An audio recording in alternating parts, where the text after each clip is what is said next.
Pakita lang natin yung sikretong tira dito sa 313 na second move mga boss. Yan. Dito, ganyan. Yung variation na pumapasok siya dito. Okay. Sa libro, ito tinitira, no? Dito naman tayo, meron din naman ganito eh. Yan. Siguruhin lang natin. Nagtakip. Siniguro.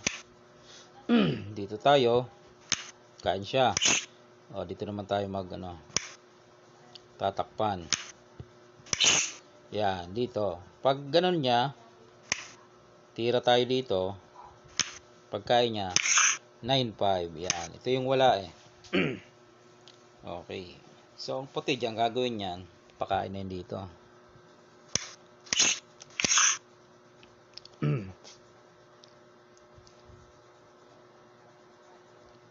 Pag dito ka kasi tumira, maaring ganyan ang gawin niya. Tapos pakainan ka dito, naroon na siya. Oh, okay.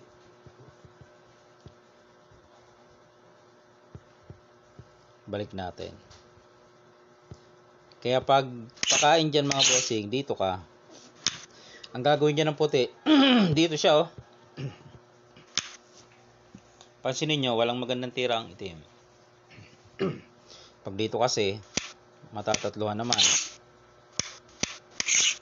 Kaya ang pwede niya lang itira dito is ganito. Iyan namang puti, dito na siya. Pagkain mo, doon na siya oh, papadama. Hindi mo naman pwede pabalikin, lugi ka dyan. Di ba? Eh di magsisiguro ka na, padama ka na rin. Huwag dito. Maganda dito. Diyan mayroong sekretong tira eh. Ngayon, papadama na si puti. Hindi siya dito papadama. Delikado kasi oh. Makakain. Di ba? Delikado. Dito siya magpapadama. Para itong target niya ito. Ang gawin mo, huwag mo ilag mga boss. Pakain ka. Para patas lang. Ayan. Dito na yung ating sikretong tira. Oh, hahabol yung dama ng puti dito. Yan. Pag mga beginners, baguhan, o kahit mataas na ang kalaman sa dama, kung hindi niya ito makita, maaring doon siya titira. Isi-safety niya na makadama yon. Okay? Pero sa position pa lang na ito mga bossing, pag tira ng dama doon, naroon na yung sikretong tira ng green, anong itim. Talo na pala ang puti dito mga boss. Malalim eh. Nakita nyo na ba mga boss? Yan o. Anong tira dyan ng itim? Talo na itong puti. Oh, yun yung comment dati ng iba. Hindi raw mangyayari sa totoong laro. Ayan na nga eh. Kaya nga may record, nangyari. Okay, ano ba ang tira ng itim dito para manalo? Ganito lang ang ginawa mga boss. Oh. Pinakain to. O di, dama na no.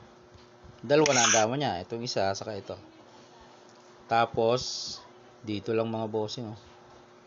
Hindi mo naman pwedeng kainin ng isa. Kasi may obligado ang dos. Ayun oh, ito, kakain dalawa. Iyon, napakaganda. Di kain naman ng itim, dama. So yung tatlo, wala, natalo na yan mga bossing. Yun yung na-share ko sa inyo na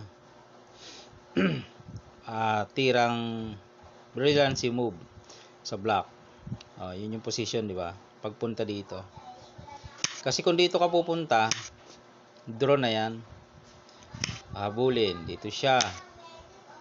Tapos sisiguruhin, iilag.